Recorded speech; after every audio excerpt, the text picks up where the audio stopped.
Alright. You're not my real dad. Alright, fuck.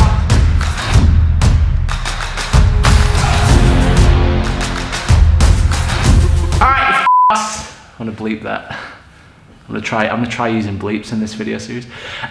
So this is a new way, and as what you'll find in this video series as well, is my mood will pick up as the pre-workout kicks in. Anyway, I digress. Onlyfans.com. Anyway, what we're going to look at now is I want to give you guys a new perspective on how to treat these top positions. So, question for everybody at home watching this. Describe to me what jiu-jitsu is in like a sentence. I'll let you have a think about it.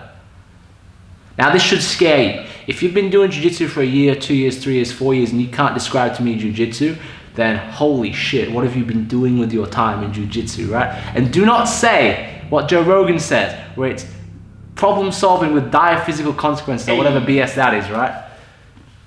This is jiu-jitsu. Jiu-jitsu is simply a leverage communication exchange, meaning me and my partner are both trying to exert the most effective and efficient leverage towards each other as possible, okay?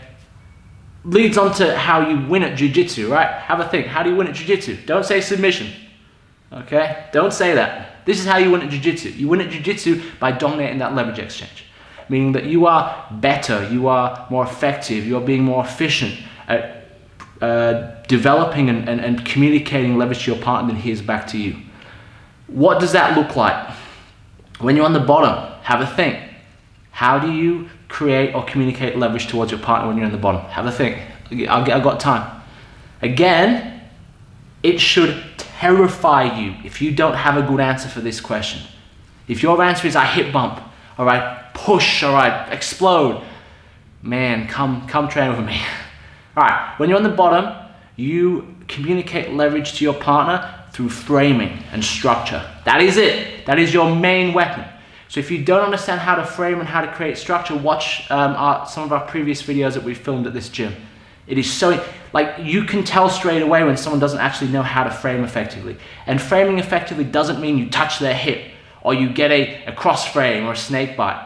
Again, if you've watched our previous videos and you're gonna watch our videos today, if you don't understand how to use muscle recruitment correctly and how to connect your body correctly, then your frames are no good. All right, now let's think. When you're on top, how do you create and develop leverage? I'll give you time.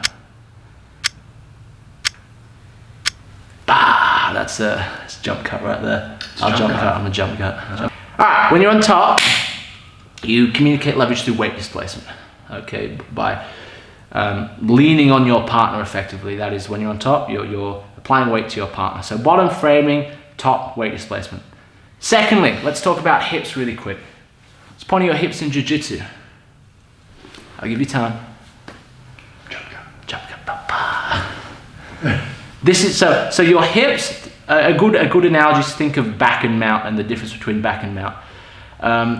When someone's on top of me in mount, what have I got that I can communicate with my partner with other than my mouth? It's my arms, right? I can effectively frame on my partner when someone's sitting on top of me. When someone's behind me, what happens to my ability to frame? Yeah?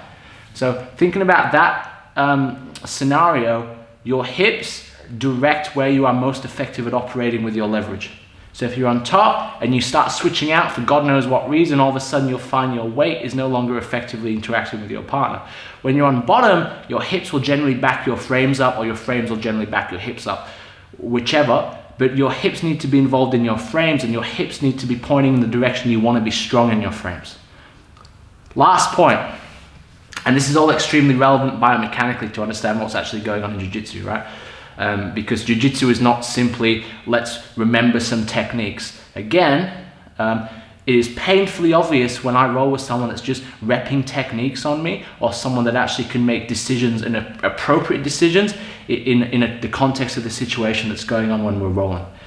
Let's just think about our feet and how our feet have a relationship with our hips in jiu-jitsu. Again, have a think. I'm thinking right now. What am I thinking about? Thinking about the next door. Edit that out. Yeah, that's probably a shot right here. But, I mean, it's your video series. So the relationship between my feet and hips are twofold. Firstly, think about hip escaping without your feet connected to the ground. Very hard. Your feet will allow your hips to move and go where they need to go. Secondly, your feet connecting to the ground will increase your ability to create effective leverage. For that analogy, think about bench pressing and lying on a bench with your feet planted to the ground and engaging your glutes and posterior chain, or think about lying with your knees off the ground and how much harder your stabilizers have to work and how fewer muscle groups you have involved in getting that bar up. Okay? So that is a really succinct, complete explanation mechanically of what's going on in that leverage communication game that is jiu-jitsu. Okay? Just to recap, to win jiu-jitsu, all you have to do is dominate that leverage exchange. And winning doesn't mean you get a sub. Winning means you're doing something to your partner that he doesn't want to happen to him. So winning in jiu-jitsu for you might be your partner can't move through your frames. It means your partner can't move your frames and you can move your hips or improve your hip positioning. It might mean you sweep your partner. It might mean you get on top of him, and it might mean you start separating lats and getting higher and higher on it. Or it might mean you submit him. But the core of it, jiu-jitsu is simply a leverage communication exchange between you and your partner. At the end of the day, that's all you're looking to do.